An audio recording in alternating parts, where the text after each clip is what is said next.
मोहि पावा, मोहि कपट छल छिद्र न भावा। कहा जो निर्मल मन वाला जन है वही मुझे प्राप्त कर सकता है, जो कपट छल छिद्र वाला है, जो स्वार्थी है, वो मुझे कैसे प्राप्त करेगा। इसलिए मैं आप लोगों को बता रहा था कि जो व्यक्ति स्वार्थी है, स्वार्थ में रत है, वह कभी भी परमात्मा की कृपा का भाजन नहीं बन पाता। वह अपने कर्मानुसार कर्म करता है, फल भोगता है। अच्छा कर्म किया, देवता बन गया, यानी कर्मज देव की योनि में चला गया, वहां से फिर कर्म क्षीण हो गया, पुनः नीचे गिर गया, मृतलोक में आ गया। भगवान ने गीता के 9वें अध्याय में बताया कि एवं त्रयी धर्मनु प्रपन्ना गतागतम काम कामालभन्ते। ये काम कामी जो लोग हैं वो अपनी कामनाओं की पूर्ति के लिए अच्छा काम किए, अच्छे स्थान पर पहुंच गए, बुरा किए, नीचे गिर गए। उनकी यही गति चलती है। ये बुभुक्षु है, ये मुमुक्षु नहीं है। कहा वेद का सिद्धांत क्या है? कहा वेद का सिद्धांत तो है मुमुक्षु।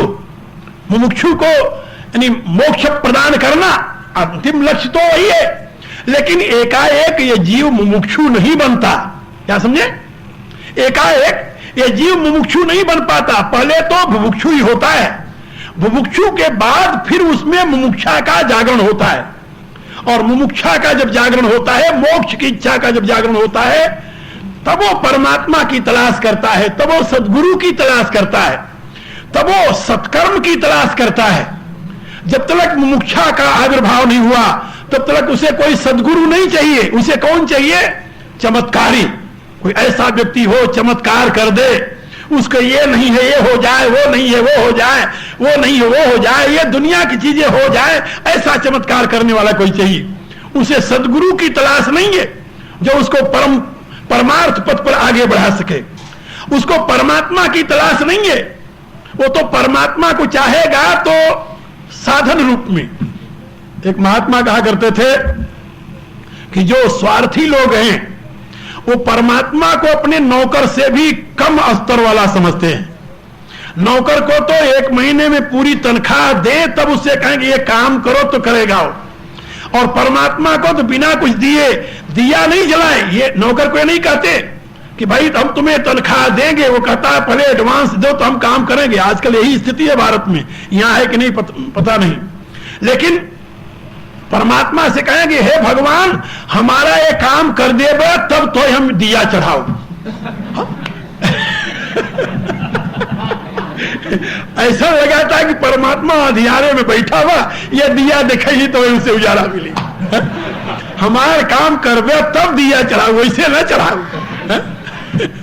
आज जरा सोचिए, अब ये मुमुक्षा है? नहीं नहीं, ये तो बुद्धि की कितनी निम्न अवस्था है। जरा सोचिए, यहां तो मनुष्यत्व का जन्म ही नहीं हुआ, अभी विकास तो बहुत दूर की बात है। इस स्थिति में रहने वाले मनुष्यों में मनुष्यता का भी जन्म नहीं हुआ। इसलिए वेद कहता है कि सबसे पहले तुम अपने में दिव्य भावनाओं का सृजन करो। दिव्य भावनाओं का सृजन करने के लिए ये जो अजानज देव हैं, इन देवों की उपासना करो, और उन देवों की उपासना करने के लिए वेद का निर्देश है सबसे पहले सबसे श्रेष्ठतम देवता सवित्री देवता। इसीलिए आप लोगों ने सुना होगा, हम सनातनी ये मानते हैं कि वेद हमारे धर्म के आधार है, और वेद की माता गायत्री है। वेद की माता कौन है? गायत्री। और पिता कौन है? प्रणव, ओम। ये ओम पिता है और गायत्री माता है। प्रणव और गायत्री के द्वारा ही ज्ञान का आविर्भाव हुआ है। ज्ञान रूपी जो वेद रूपी ज्ञान है, ये प्रणव और गायत्री का पुत्र है, ऐसे आप समझ लें। इसलिए जो लोग कल्याणकामी हैं, जो लोग मोक्षकामी हैं, जो लोग अपना उद्धार चाहते हैं, उनके लिए बताया कि पहले तुम देवता बनने की साधना शुरू करो। देवता बनने की साधना कहां शुरू होती है? कहा सबसे पहले सवित्री देव की उपासना से। इसलिए आपने सुना होगा, हमारे यहां एक विधान रहा है, 5 वर्ष का जब बालक हो जाए, स्मृति शास्त्रों में इसका विधान है, 5 से 8 वर्ष का जब बालक हो जाए, 12 से 14 वर्ष का जब बालक हो जाए, 16 वर्ष का जब बालक हो जाए, किसी भी अवस्था में अधिक से अधिक 22 से आगे नहीं है, इन अवस्थाओं में बालक को किसी गुरु की शरण में जाना चाहिए। गुरु की शरण में जाकर के गायत्री के जाप की विधि सीखनी चाहिए, दीक्षा लेना चाहिए। गायत्री का जाप कैसे किया जाए, तो गायत्री के जाप की विधियां हैं, और उन विधियों में सर्वप्रथम प्राणायाम की विधि है। अंतः शुद्धि, फिर बाह्य शुद्धि। और अंतः शुद्धि, बाह्य शुद्धि तो स्नान ध्यान से हो गया, चंदन तिलक लगाए हो गया, और अंतः शुद्धि के लिए प्राणायाम है। सप्तव्याहृतियों के साथ प्राणायाम की व्यवस्था है। प्राणायाम करते हुए एक माला गायत्री के जप का विधान है, और यदि आपने एक माला गायत्री प्राणायाम के साथ जप लिया, फिर उसके बाद में अब आप गायत्री का सामान्य पाठ करें, तो चतुष्पदा गायत्री प्राणायाम के साथ जपी जाती है। आप लोगों को मालूम नहीं होगा, खैर चतुष्पदा गायत्री प्राणायाम के साथ जपी जाती है, और त्रिपदा गायत्री माला के साथ जपी जाती है। जो माला जपते हैं ना गायत्री, ये जो भूर्भुवः स्वः, ये त्रिपदा गायत्री है। गायत्री के लिए त्रिपदा चतुष्पदा नहीं पद्यते। गायत्री के 3 रूप हैं, एक त्रिपदा गायत्री है, एक चतुष्पदा गायत्री है, और एक अपदा गायत्री है। अपदा गायत्री जो होती है उसको परमहंस गायत्री कहते हैं। परमहंस गायत्री का अनुसंधान केवल परमहंस योगी लोग करते हैं, जन सामान्य के बूते की बात नहीं है उसमें प्रवेश पाना, उसका अनुसंधान करना। तो त्रिपदा गायत्री और चतुष्पदा गायत्री का अनुष्ठान करें। इस त्रिपदा और चतुष्पदा गायत्री में हमारे यहां जो 3 लोक के 3 प्रमुख देव हैं, उनकी उपासना की व्यवस्था की गई। उनकी व्यवस्था में सर्वप्रथम यह बताया गया कि सबसे पहले हर एक व्यक्ति उठ करके पंच यज्ञ का अनुष्ठान करे। सुना होगा पंच यज्ञ का नाम। 5 प्रकार का यज्ञ करो। पंच यज्ञ क्या है जानते हो? ब्रह्म यज्ञ, देव यज्ञ, पितृयज्ञ, भूत यज्ञ और नर यज्ञ। ये 5 प्रकार के यज्ञों का अनुष्ठान हर एक व्यक्ति को नित्य की क्रिया में बताया। ये नित्य क्रिया है, ये नित्य कर्म है, निमित्त कर्म नहीं है। कर्म के 3 भेद बताए गए, नित्य कर्म, निमित्त कर्म। तो नित्य कर्म वो है, 2 भेद है मूलतः, नित्य कर्म और निमित्त कर्म। नित्य कर्म वो है जिसको बिना किए आपको प्रायश्चित्त का भागी बनना पड़ता है। निमित्त कर्म वो है कि जिसको करो ना करो ये आपके ऊपर निर्भर करता है। तो नित्य कर्म में पंचविधि यज्ञ, और पंचविधि यज्ञों का ही दूसरा रूप हुआ पंचदेव उपासना। तो पंचविधि यज्ञों में ब्रह्म यज्ञ ये प्रथम है, देव यज्ञ दूसरा है, पितृयज्ञ तीसरा है, भूत यज्ञ चौथा है, और नर यज्ञ 5वां है। ये 5 प्रकार के यज्ञ करने का विधान है हर एक व्यक्ति के लिए। ये वैदिक मार्ग बड़ा प्रशस्त मार्ग है, बहुत ही यानी परिशोधित परिमार्जित मार्ग है। आप कहेंगे मैं 5 यज्ञ कैसे करूं, हमारे पास इतना समय नहीं। तो इन 5 यज्ञों को करने के लिए बहुत समय की जरूरत नहीं होती। ब्रह्म यज्ञ क्या है? वेद पाठ, गायत्री का जाप। यदि आप वेद पाठ नहीं कर सकते, गायत्री का जाप तो कर सकते हैं ना, हाँ वो तो सरल है। ये ब्रह्म यज्ञ है। इससे क्या होगा? इससे आपका चित्त शुद्ध होगा। फिर आप देव यज्ञ कीजिए। ब्रह्म यज्ञ के पश्चात देव यज्ञ है। देव यज्ञ में क्या होता है?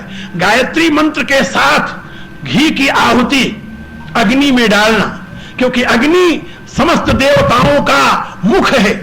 मुखाद अग्नि रजायत, अग्नि समस्त देवताओं का मुख है। अग्नि में घृत की आहुति जब डालेंगे तो देवताओं की इससे तृप्ति होती, वो देव यज्ञ होता है। और इसके द्वारा आप में दैवी गुणों का संस्कार बनेगा। और इसके पश्चात फिर पितृयज्ञ कीजिए। पितृयज्ञ में पितृतर्पण की भी व्यवस्था है, और आपके जो पूर्वज हैं, माता पिता बड़े, उनको उठ करके प्रणाम कीजिए, उनसे आशीर्वाद लीजिए। उदंडता से नहीं, विनम्रता से उनकी आज्ञा का पालन कीजिए। ये पितृयज्ञ का एक रूप है। अपने पूर्वजों को, अपने कुल वंश परंपरा को स्मरण कीजिए, उसके गौरव को बढ़ाने के लिए आप काम कीजिए। ऐसा काम न करें जिससे आपके वंश का सर्वनाश हो, आपका वंश डूबने लगे। एक ही पुत्र पैदा होता है तो लोग कहते हैं धन्य है इसके माता पिता, कुल का नाम उजागर कर देता है। कुलम पवित्रम जननी कृतार्था वसुंधरा पुण्यवती च धन्या अपार संबित सुख सागरे लीने परे ब्रह्मणि यस्य चेता। हमारे यहां कहते हैं कि किसी कुल में कोई एक ब्रह्मज्ञ हो जाए तो कुल पवित्र हो जाता है, जननी कृतार्थ हो जाती है, वह भूमि पवित्र हो जाती है और देवता लोग उसके लिए स्वर्ग में आहुति देते हैं, इन स्तुति करते हैं। लीने परे ब्रह्मण्य चेता। इसलिए आप अपने पितरी को, पूर्वजों का चिंतन करके उनके नाम को आगे बढ़ाने के लिए, उनकी कीर्ति को फैलाने के लिए काम कीजिए। कोई ऐसा काम न कीजिए जिससे आपके पूर्वजों का नाम और डूबे। वो पितृयज्ञ है। फिर इसके बाद में भूत यज्ञ।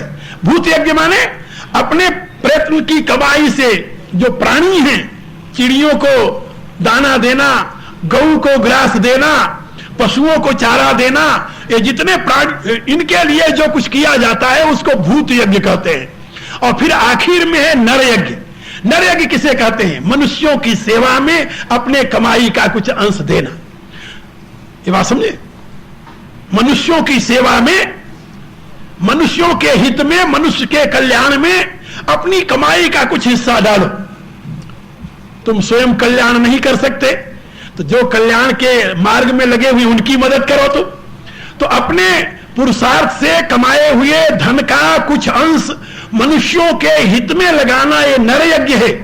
अपने कमाए हुए धन का कुछ अंश पशु पक्षी, पशुओं को चारा आदि खिलाने में लगाना, ये भूत यज्ञ है। अपने कुल की मर्यादा को ऊंचा उठाने के लिए अपने पूर्वजों का स्मरण करना, बड़ों का आदर करना, यह पितृयज्ञ है। और दिव्य शक्तियों को नमस्कार करते हुए उसमें आहुति के साथ, बंधन के साथ, नमन के साथ, देवताओं दिव्य भाव को आवाहन के साथ जो क्रिया की जाती है वो देव यज्ञ है। और वेद का पाठ, गायत्री का जाप ये ब्रह्म यज्ञ है। आप जरा सोचिए, आप प्रातः काल उठ करके 1 घंटे में सारा काम कर सकते हैं कि नहीं? क्या राय?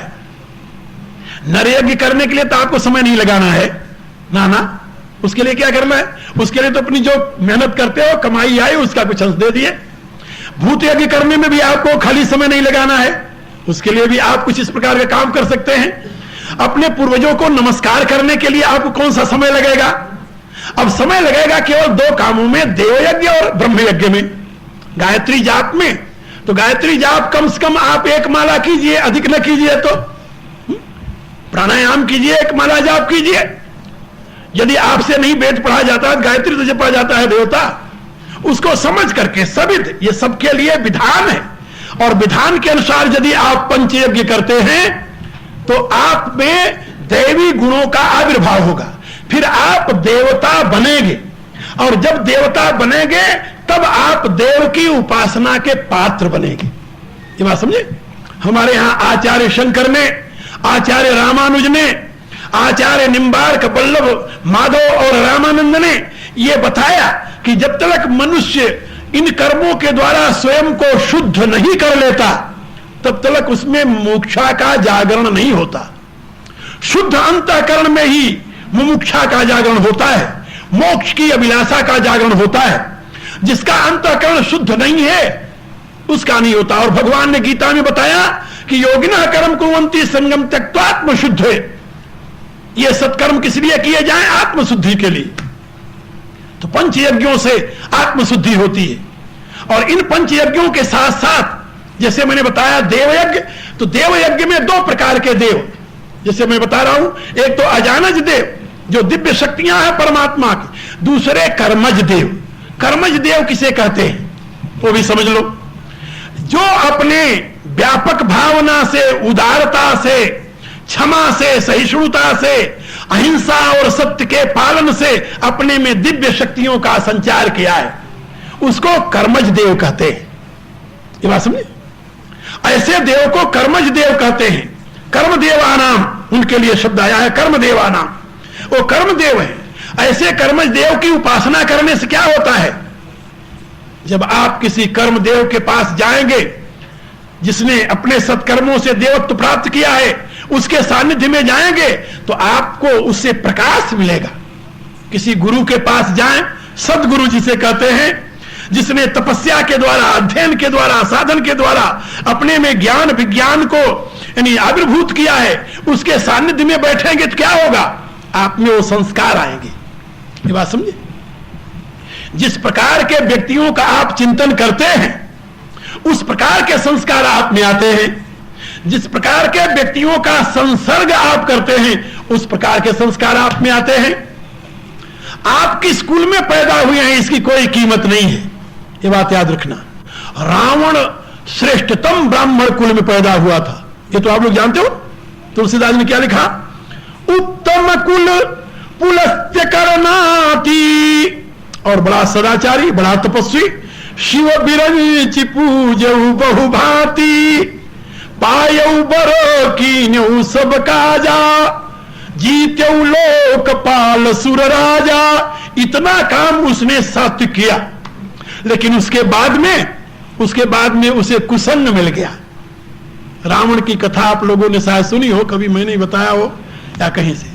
रावण एक उत्तम विचार वाला ब्राह्मण कुमार था, तपस्वी था, लेकिन कुसंगति में पड़ करके उसका पतन हुआ, वो राक्षसत्व को प्राप्त कर लिया। और कुसंगति कहां से मिली? मातृकुल से। उसकी मां नीच जाति की थी, सुमाली की लड़की थी, दैत्य जाति की थी। उच्च कुल का पिता था विश्रवा, जो कि पुलस्त्य का पुत्र था, लेकिन नीच कुल की मां मिल गई उसे। कुत्सित विचारों वाली कैकसी नाम था उसका। उस कैकसी के बहकावे में आ गया वह ब्राह्मण कुमार, मां के बहकावे में आया। मां असुर कन्या थी, उसके दिमाग में देवताओं के प्रति जलसी थी, जलन थी। वो चाहती थी कि मैं कोई ऐसा पुत्र उत्पन्न कर लूं जो देवताओं से हमारे पिता का बदला ले, क्योंकि उसको यह पता था कि हमारे पति ब्राह्मण हैं और भारत में ब्राह्मणों का ही प्रभुत्व रहा है, ऋषियों का ही प्रभुत्व रहा है। यदि इनसे कोई संतान हमें मिल जाएगी तो ब्राह्मण लोग उसका विरोध नहीं करेंगे। ब्राह्मण लोग उसका विरोध नहीं करेंगे। क्यों नहीं करेंगे? क्योंकि ऋषि रक्षक होंगे, उनके दादा बाप रक्षक होंगे। यही उसने नीति अपनाई। सुमाली ने अपनी कन्या कैकसी को प्रेरित करके विश्रवा के पास भेज दिया। उन दिनों का एक विधान था, अब वो विधान आज नहीं है। उन दिनों एक विधान था कि किसी भी पुरुष के पास यदि कोई स्त्री जा करके, स्त्री माने कन्या, ये नहीं कोई ब्याहिता स्त्री हो, क्योंकि हमारे यहां शास्त्र का यह विधान था कि जब तक स्त्री का विवाह न हो तब तक उसकी जाति नहीं होती। जाति तब होती है जब विवाह होता है। इसलिए एक गोत्र की लड़की जब विवाह हो जाता है तो उसका गोत्र बदल जाता है, वो उस गोत्र की हो जाती है जिस गोत्र का उसका पति होता है। ये तो आप लोग जानते होंगे ना। तो स्त्री का कोई गोत्र नहीं होता, ये विधान था। तो यदि किसी गोत्र की लड़की किसी उत्तम गोत्र के पुरुष के पास जाकर के प्रार्थना करती संतान के लिए और वो उसे अस्वीकार करता है तो उसको गोवध का पाप लगता था। ऐसा विधान था प्राचीन काल में। इसलिए असुर कन्या कैकसी जब विश्रवा के पास आई और उसने पुत्र के लिए याचना की तो विश्रवा ये जानते हुए कि असुर कन्या है, लेकिन शास्त्रानुसार उन्होंने उसे अस्वीकार नहीं किया, उसको स्वीकार कर लिया। और स्वीकार करने का परिणाम यह हुआ कि उसके पुत्र पैदा हुए विश्रवा से। विश्रवा से जो उसके पुत्र पैदा हुए तो बड़ा पुत्र रावण हुआ, छोटा कुंभकर्ण हुआ। इतने में एक और असुर कन्या दूसरी, वो भी आकर के उनसे प्रार्थना किया। उससे भी 3 संतानें हो गई, खरदूषण और क्या नाम तिसरा, ये 3 संतानें हुई। इससे भी 3 संतानें हुई थी। कैकसी के 3 बच्चे थे, रावण, कुंभकर्ण और सुपर्णखा, ये 3, एक लड़की 2 लड़के। और तीसरी के जो राका नाम की स्त्री थी राक्षसी, उसके 3 लड़के हुए थे, खरदूषण और तिसरा। और ऋषि के एक ब्राह्मण कन्या से पुत्र उत्पन्न हुआ था जिसका नाम वैष्णव है, कुबेर। कुबेर जो थे भरद्वाज की पुत्री से पैदा हुए थे, ऋषि भरद्वाज। तो भरद्वाज की पुत्री से पैदा हुए थे कुबेर। अब इससे आप लोग समझ गए होंगे कि रावण था ऋषि कुमार, लेकिन जब वो बड़ा हुआ तो उसकी मां ने उससे कहा कि बेटा तूने वेद का अध्ययन कर लिया। कहा वेद में सबसे बड़ा देवता कौन है? सबसे बड़ा देवता वेद का कौन? कहा मां। देवा पृथ्वी, दिव और पृथ्वी से बड़ा और कोई देवता नहीं है। पृथ्वी कौन है? मां। दिव कौन है? पिता। तो माता पिता से बड़ा और कोई देवता नहीं है। उसने कहा कि पिता से भी बड़ा कौन देवता है? बोले मां। मातृदेव भव पहले है, पितृदेव भव बाद में है। कहा तो मैं तुम्हारी मां हूं, मैं तुम्हें आदेश देती हूं, यदि मेरे वचनों का तुम उल्लंघन करेगा तुम्हें मातृवध का पाप लगेगा। कांप गया वो ब्राह्मण कुमार, हाथ जोड़ करके मां बताओ क्या करना चाहिए? कहा मेरी चाह है कि इन देवताओं को पराजित करके इनके सारे अधिकार को छीन लो। मां की आज्ञा, मां की आज्ञा से उसने जब देवताओं पर धावा बोल दिया और सबको विजय करके छीन करके ले आया, तो मां ने उससे कहा कि तुम जानते हो ये जो लंका है ये मेरे बाप की राजधानी है। कहा ठीक है, लेकिन वहां मेरा बड़ा भाई राज्य कर रहा। कुबेर वहां के राजा थे लंका के उन दिनों। देवताओं ने लंका जीत करके कुबेर को वहां पर अधिपति बना दिया था। कहा मेरा बड़ा भाई राज्य कर रहा। कहा तुम्हारा बड़ा भाई होगा, लेकिन मेरे बाप का शत्रु है इसलिए मेरा शत्रु है, और जो मां का शत्रु है तुम्हारा कैसे बड़ा भाई हो सकता है? इसलिए तुम कुबेर को बंदी खाने में डालकर उस पर अधिकार करो, ये मेरा निर्देश है। रावण ने वही किया। परिणाम क्या हुआ? कैकसी ने अपने जाति वाले मैदानों की लड़की से उसका विवाह किया। मंदोदरी जो मैदानों की लड़की थी, मेक्सिको की, यही मेक्सिको जो अमेरिका पास में है, साउथ अमेरिका जिसे कहते हैं, उससे उसका विवाह हुआ। इसलिए केवल एक ब्राह्मण कुमार रहते हुए भी उसके चारों तरफ जितना ताना बाना था उसका सबका सब आसुरी हो गया, और धीरे धीरे उसमें असुर प्रवृत्ति जागृत हुई। कहीं रावण जब फंस जाता था तो विश्रवा जाकर के उसको छुड़ा देते थे, कभी अगर पुलस्त मुनि जाकर के छुड़ा देते थे, लेकिन रावण अपने उन हरकतों से बाज नहीं आया। कुसंग का इतना बड़ा प्रभाव होता है। तपस्वी होते हुए, विद्वान होते हुए, शंकर और ब्रह्मा को प्रत्यक्ष करके वरदान लेने वाला रावण भी कुसंगति में पड़ करके भ्रष्ट हो गया। ये बात समझे? और जो लोग इस प्रकार के आचरण से युक्त नहीं है, सदाचार से युक्त नहीं है, रावण इतने ज्ञानी भी नहीं, रावण इतने विद्वान भी नहीं, रावण इतने उच्च कुल के भी नहीं, रावण इतने तपस्वी शिव और ब्रह्मा को प्रसन्न करने वाले भी नहीं, लेकिन राक्षसी वृत्ति से युक्त हैं, मांस मदिरा अनेक प्रकार के निकृष्ट जीवन यापन करने वाले हैं। ऐसे लोगों में देवत्व कहां से आएगा? ऐसे लोगों के साथ संसर्ग करने से देवत्व तुम्हारे में कहां से आएगा? जरा सोचो। देवत्व को प्रतिष्ठित करने के लिए हमेशा अपने आप में दैवी गुणों का संस्कार, इसीलिए हमारे यहां एक सूत्र कहा गया दर्शन शास्त्र में, यथाभिमध्यानाद् वा। महाभारत का एक श्लोक है जिसमें बताया गया है कि मनुष्य जैसा चाहे वैसा बने। कहा कैसे बनेगा? कहा जैसा चाहे वैसी संगति करे, जैसी संगति करेगा वैसा बन जाएगा। उसी श्लोक का अनुवाद तुलसीदास ने अपनी रामायण में किया। कबं दिवस महानिबिड़तम कबहू का प्रगट पतंग।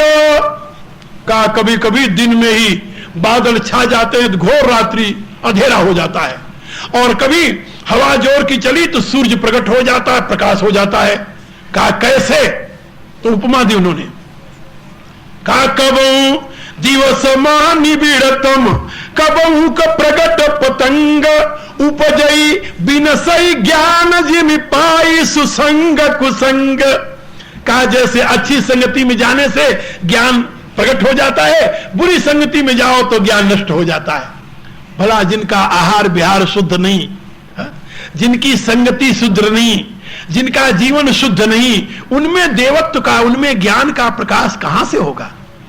और यदि ऐसे व्यक्ति का संग करोगे तो तुम्हारे में ज्ञान कहां से आविर्भूत हो जाएगा? सोचो पहले।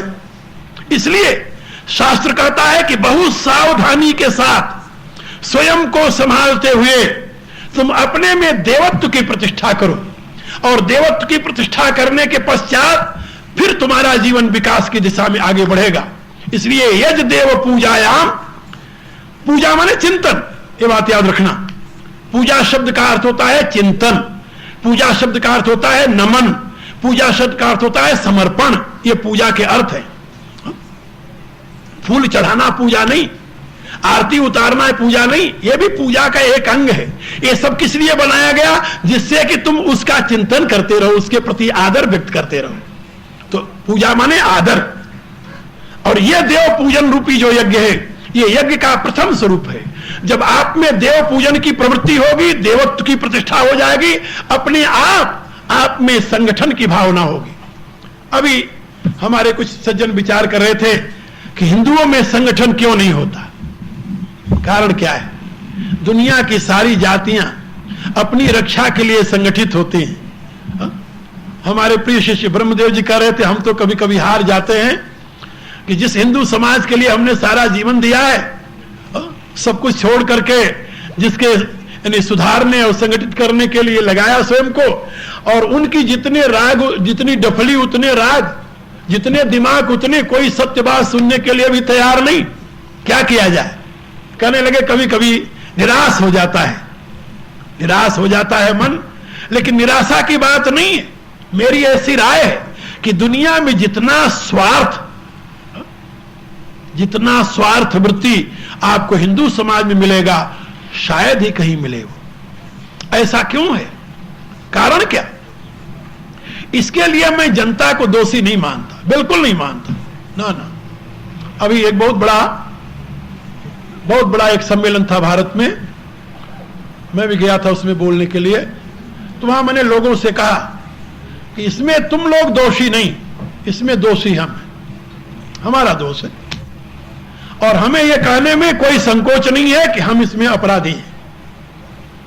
हमने जो विचार तुम्हें दिया, तुमने उसका अनुकरण किया। विचार किसने दिया? हमने दिया। शास्त्र की व्याख्या किसने की? हमने की। तुम्हारे पास तो शास्त्र था ही नहीं। क्या समझा? शास्त्र किसके पास था? हमारे पास था। अरे हमारे नहीं, हमारे बाप के, हमारे दादा के, हमारे बाप दादा नहीं तो परदादा के पास तो था ही।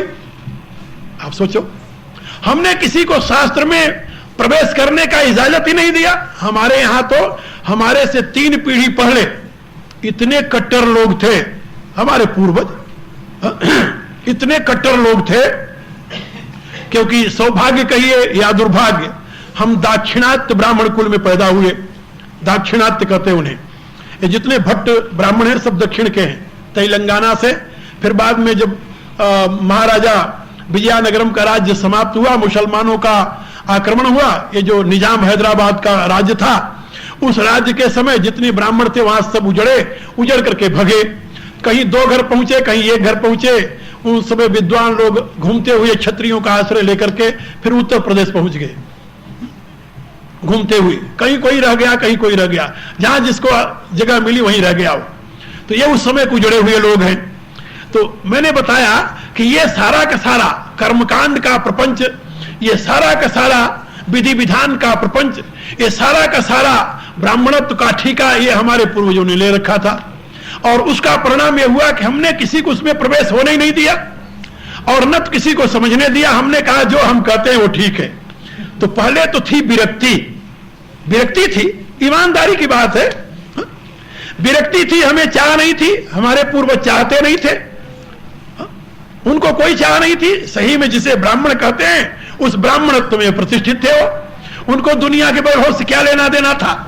वेद पाठ, वेद चिंतन, वेद। आज भी आपको वेद के ऊपर जितने भाष्य या टीकाएं मिलेंगी पुरानी, किसी न किसी भट्ट ब्राह्मण की लिखी हुई होगी, दूसरा कोई नहीं। तो पूरा का पूरा उनका काम यही था, 24 घंटे वेद पाठ करना और वेद का चिंतन करना, वेद की व्याख्या करना, वेद में रहना, वेद में रमण करना।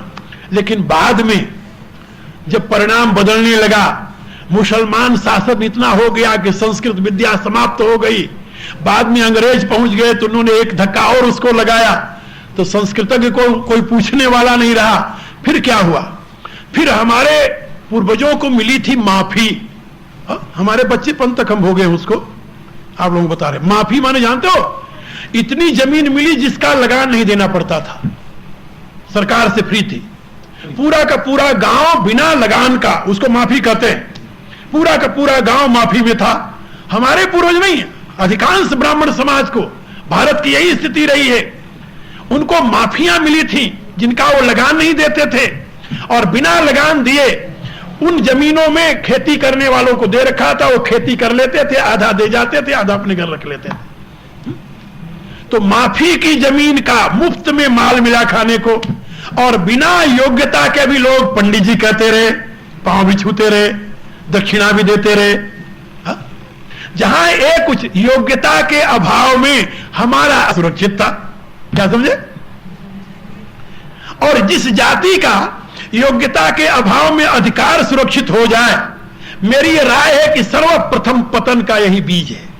उस जाति के विनाश में अधिक देर नहीं लगती, ये बात याद रख लेना मेरी। जिस जाति को, जिस व्यक्ति को योग्यता के अभाव में अधिकार मिल जाए, उस जाति के विनाश में अधिक दिन नहीं लगते, और वही हुआ। एक बात। दूसरी बात और मैं आपको सुनाऊं। पहले थी संस्था। पहले प्राचीन काल की घटना बताऊं। प्राचीन काल में संस्थाएं होती थी। हर एक ऋषि का एक कुल होता था, सुना होगा, ऋषिकुल, गुरुकुल, ये हमारे यहां प्रथा थी। और ब्राह्मण उस समय पुरोहित ऐसे नहीं होते थे, हर एक व्यक्ति पुरोहित नहीं बनता था। उस समय उस ऋषि कुल से संबंधित होते थे शिष्यगण, जो पुरोहिती का काम करते थे।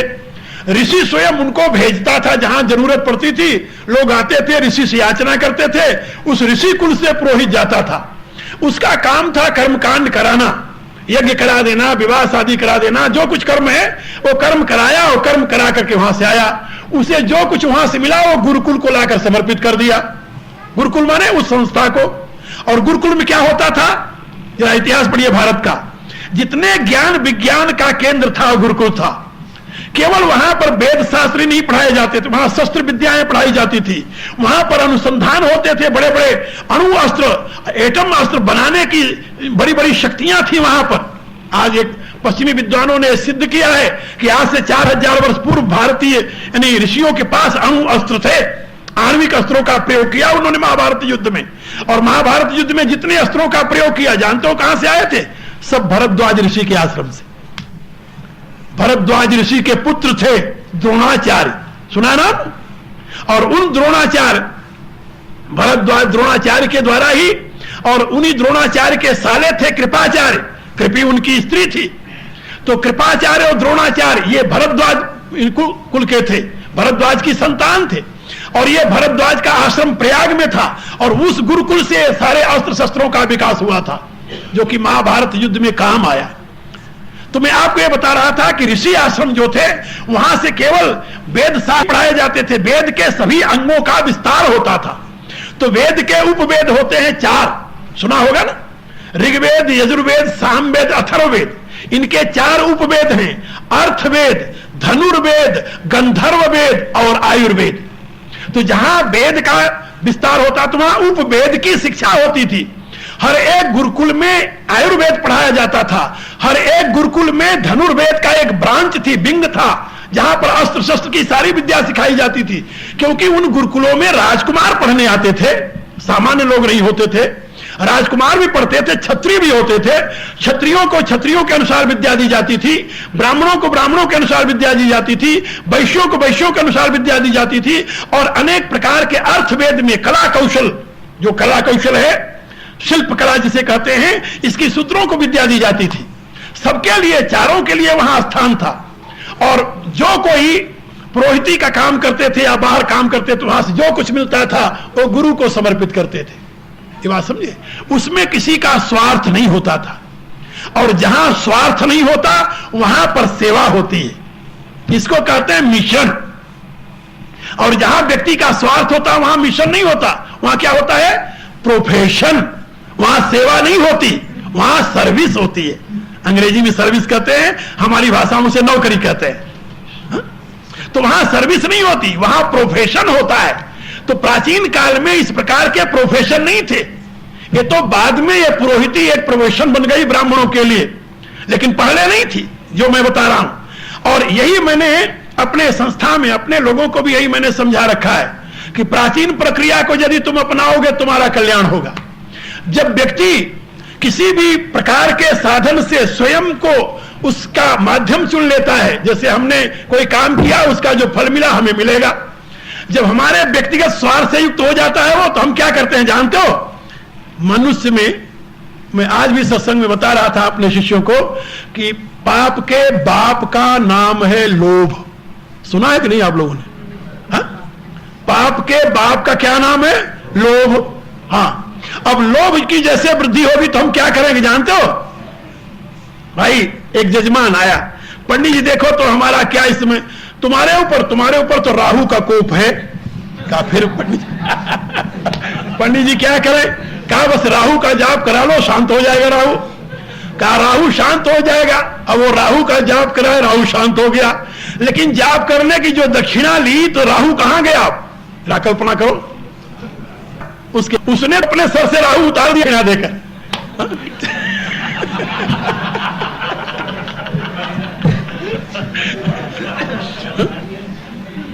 मेरे से लोग पूछते थे कि भाई ये इतने उच्च श्रेणी के ब्राह्मणों का पतन क्यों हुआ? हमने कहा इसी से हुआ भैया, हम तो भोगे हुए इसलिए बता रहा हूं, इसी से हुआ है।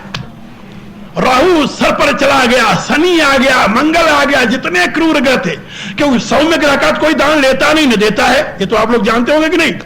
ज्योतिष शास्त्र में सौम्य ग्रह के लिए अधिकांश कोई दान दक्षिणा का विधान नहीं है, क्योंकि सौम्य ग्रह किसी को तकलीफ नहीं देते।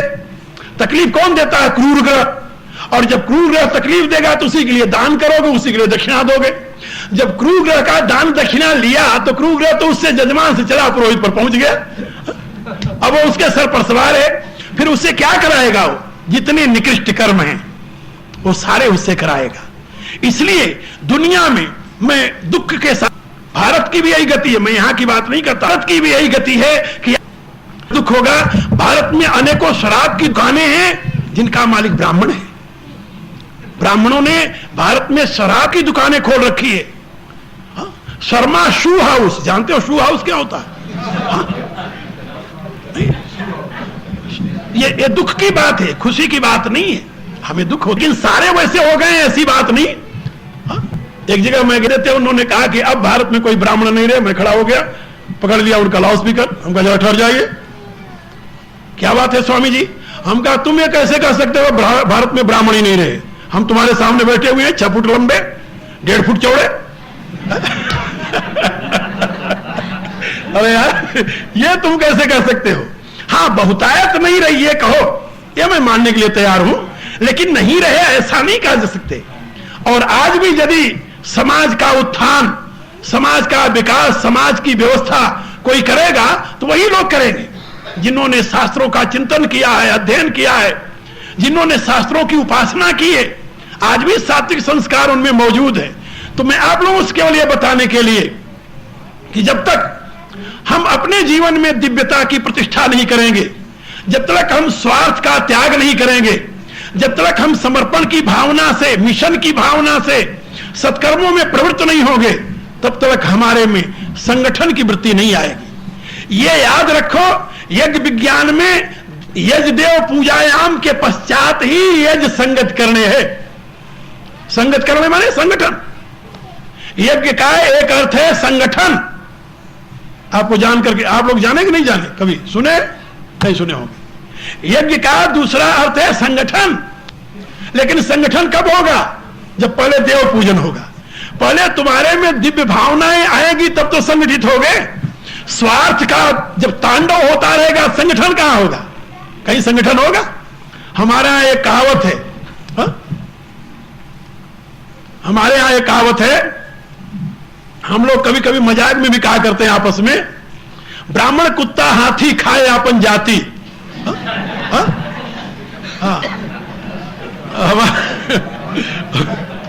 हमारे गुरुजी पढ़ाते हुए कहा करते थे कि ब्राह्मणम ब्राह्मण दृष्टवा स्वानवर गुरु आए थे। कहता जब 2 पंडित इकट्ठा हुए, वो एक दूसरे की तरफ जैसे कुत्ते 2 इकट्ठा होकर गुरगुराते हैं, ब्राह्मणम ब्राह्मणम दृष्टवा स्वानवर गुरु आए थे, तो एक दूसरे की तरफ ये पतन क्यों हुआ हमारा? ये पतन क्यों हुआ जानते हो? इस पतन में मूल कारण वही जो मैंने बताया कि हमने देव उपासना नहीं की, हमने अदिति की संतानों की उपासना नहीं की, हमने अदिति का खाल ओढ़ करके दिति की संतानों की पूजा की। स्वार्थ वृत्ति ने हमारा सर्वनाश किया है। इसलिए मैं आप लोगों से निवेदन कर रहा था कि यह जितना अनर्थ हुआ है, हिंदू जाति जो पतन को प्राप्त हुई है, उसका जिम्मेदार मैं हूं, यानी हम हैं, हमारी जिम्मेदारी है। और मैं लोगों से कहता हूं कि वही प्रायश्चित मैं स्वयं अब करने लगा हूं। घबराइए नहीं, हमने गिराया है आपको, हम ही उठाएंगे, दूसरा कोई उठाने वाला भी नहीं है आपको। दूसरा आकाश से आकर कोई नहीं उठाएगा। ये तो आप जानते हो ना, इंजन चलता रहता है आगे आगे, डब्बे पीछे पीछे चलते हैं। पटरी से यदि इंजन भाग जाए तो पहले नीचे इंजन गिरेगा, उसके ऊपर डब्बे गिरेंगे, गिरते हैं ना। और उन डब्बों को आगे कभी चलाएगा तो कौन चलाएगा? डब्बे अपने आप तो चलेंगे नहीं, वही इंजन नीचे से ऊपर आएगा पटरी पर, तब डब्बों को खींचेगा। तो सबसे पहले वो इंजन जो गिरा है वो पटरी पर आ जाए, जब वो पटरी पर आएगा तभी डब्बों को खींच कर ले जाएगा। वैसे डब्बे अपने आप नहीं चलने वाले। समाज के पास इतनी फुर्सत कहां है कि वो वेद का अनुसंधान करे? है कहीं फुर्सत? लोगों को अपनी रोटी से, अपनी नौकरी से फुर्सत नहीं है। इतना त्याग कहां से लाएगी वो? कहां से आएगा? ये संस्कार है जहां से त्याग आता है, ये संस्कार है जहां से तपस्या की वृत्ति बनती है। तपस्या कोई छोटी सी बात नहीं है। एक दिन किसी से कहो कि ये चीजें तुम्हें नहीं खानी है, तो कहेगा नहीं, इसके बिना तो मैं रह नहीं सकता। आप सोचो, तपस्या कोई छोटी सी बात नहीं है। तो तपस्या के लिए, तप के लिए, साधना के लिए, अध्यवसाय के लिए, अध्ययन के लिए अपने आप को संयमित करना पड़ता है। और यह सब कौन करेगा? जो दैवी वृत्ति से युक्त है, जो देवताओं का पुजारी है। दैत्य वृत्ति वाला, आसुरी वृत्ति वाला इंद्रियारामी यह नहीं कर सकता। इसलिए मैं आप लोगों से बता रहा था कि सर्वप्रथम संगठन के पूर्व, संगठन से पहले अपने आप में देव पूजन के द्वारा दिव्यता को स्थापित कीजिए, फिर यज्ञ का दूसरा रूप जो संगठन है वो आप में हो सकता है। हिंदू जाति को संगठन करने के लिए कई संस्थाएं इस समय काम कर रही हैं, मेरे पास आया करती हैं, कई बार इस पर डिस्कशन होता है। तो मैं उनसे सबसे पहले ही कहता हूं कि पहले समाज को आप दैवी गुणों से युक्त कीजिए, फिर संगठन अपने आप हो जाएगा। संगठन दो प्रकार का होता है, एक स्वार्थ का, दूसरा परमार्थ का। हिंदुओं में संगठन स्वार्थ का नहीं हो सकता, नहीं हो सकता, मुश्किल है ना ना। जैसे अमेरिका में इस समय जितने लोग हैं उनमें संगठन नाम की तो कोई चीज नहीं, वहां समाज है ही नहीं, संगठन कहां से होगा। लेकिन वहां पर पॉलिटिकल संगठन है, वो स्वार्थ का संगठन है, क्योंकि कोई कहीं से गया है, कोई कहीं से गया है। एक देश के तो लोग वहां हैं नहीं, विभिन्न देशों से लोग जाकर बसे हैं। उन्होंने अपना एक स्वार्थ का संगठन बना रखा जिसको आप गवर्नमेंट कहते हैं। लेकिन नीचे आप देखिए, समाज देखिए, व्यक्ति देखिए, परिवार देखिए, तो वहां संगठन तो दूर रहा, वहां तो ग्रुप नाम की भी कोई चीज नहीं है, परिवार ही नहीं वहां पर। यानी पति को यह पता नहीं कि उसकी स्त्री शाम तक उसकी रहेगी कि नहीं, और स्त्री को यह पता नहीं कि उसका पति शाम तक उसी का रहेगा, किसी और को हो जाएगा। तो जहां यह स्थिति है, और या बच्चों को यह पता नहीं कि उसके माँ बाप कब तक उसके साथ हैं, किस दिन उसे यतीम बनाकर चले जाएंगे। इसलिए वहां संगठन कहां धरा हुआ है? संगठन तो दिव्यता का परिणाम है, ये बात याद रखो। पहले यजदेव पूजायाम, ये वेद का संदेश है कि दिव्य शक्तियों की आराधना करके अपने आप में दिव्यता की प्रतिष्ठा करो, फिर यज्ञ संगत करने, फिर यज्ञ का दूसरा अर्थ संगत करना है, संगठन है। कल इस पर हम आप लोगों को विचार देंगे। आज प्रार्थना कीजिए। यदि प्रेम प्रभु से चाहता, अभिमान को तजता तरे, दे छोड़ सब अरमान नित, हरि नाम जप दिन रात रे, संसार के वैभव सभी, तू जान जलती आगरे, दे त्याग रे सुख स्वप्न का, बीती निसायब जागरे, नाते सभी तन के किए, माँ बाप पुत्र कलत्र, साथी सहोदर अपन पो, भूला फिरे लखियात्रये है व्यर्थ ही ममता किया ना अंत को संग लागरे तू देख आंखें खोल के बीती निशायब जागरे